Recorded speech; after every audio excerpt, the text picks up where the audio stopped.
Hola, bienvenidos al Hilo de RCN Radio. Antes los invitamos a suscribirse a nuestro canal de YouTube. El tema de esta semana en el Hilo de RCN Radio son las protestas que se han presentado desde hace 2 meses en Hong Kong y la relación que tienen con la guerra comercial que están librando en estos momentos Estados Unidos y China. Para entender el origen de las protestas tenemos que saber qué estatus tiene esta ciudad, Hong Kong.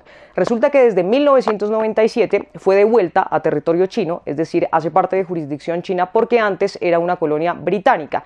Desde 1997 la ciudad tiene un país, 2 sistemas. ¿Qué quiere decir esto? Conservan su propia legislatura, conservan su propio proceso judicial y también conservan su propia moneda.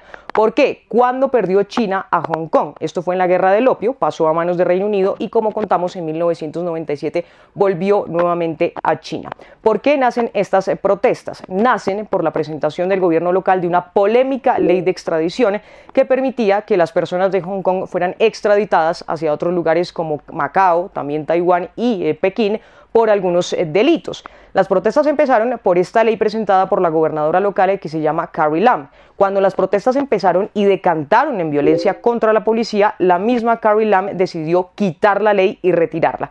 ¿Qué pasó en ese momento? Las protestas siguieron. Semana tras semana, las personas y los ciudadanos en Hong Kong salieron a las calles y sobre todo a enfrentarse con las autoridades, con la policía, algo que no se veía desde hace muchos años. Retiran la ley, pero las protestas siguen, esta vez pro democracia. ¿Qué quieren las personas en Hong Kong? Quieren votar a sus líderes. En estos momentos, el gobierno de Pekín es el que elige a los gobernadores en esta ciudad. Después de las protestas que empezaron en las calles, llegaron a un punto álgido cuando empezaron en el aeropuerto internacional. El aeropuerto de Hong Kong mueve más o menos 72 millones de pasajeros al año. Es el 8º aeropuerto más importante en el mundo. Desde la semana pasada las protestas empezaron allí porque las personas buscaban contarle a los viajeros que llegaban a Hong Kong cuál era la situación que estaban viviendo en la ciudad. Las protestas, como muchos piensan que es distinto, pues son habituales en Hong Kong. Hay personas que siempre han protestado por medio ambiente, por las condiciones de vida. Hay un reportaje muy interesante del New York Times que muestra cómo viven las personas en Hong Kong.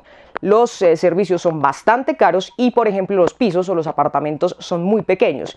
Tienen que vivir 5 o 6 personas en apartamentos muy pequeños. Las condiciones de vida son muy difíciles, sobre todo por el costo de vida, y eso es lo que ellos están protestando. ¿Qué relación tienen estas protestas con la guerra comercial entre China y Estados Unidos?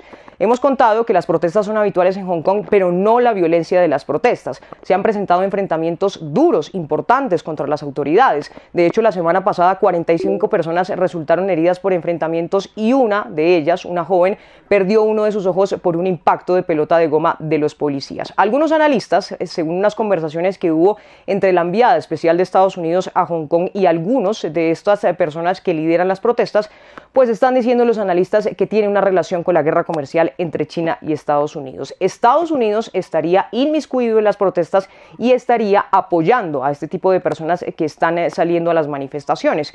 Pekín ha respondido a estas especulaciones que hay de la participación del gobierno de Estados Unidos y ha dicho que tiene la intención de llevar el ejército a Hong Kong para contener las protestas. Siguen las protestas porque los manifestantes han dicho que durante un mes más van a seguir hasta que llegue el aniversario de la independencia en Hong Kong para que finalmente pues ellos puedan votar, sacar a Carrie Lam del poder y ellos elegir a su propio gobernante. Aquí en RCN Radio, en el hilo de RCN Radio, las protestas en Hong Kong y la relación que tienen con la guerra comercial entre Estados Unidos y China.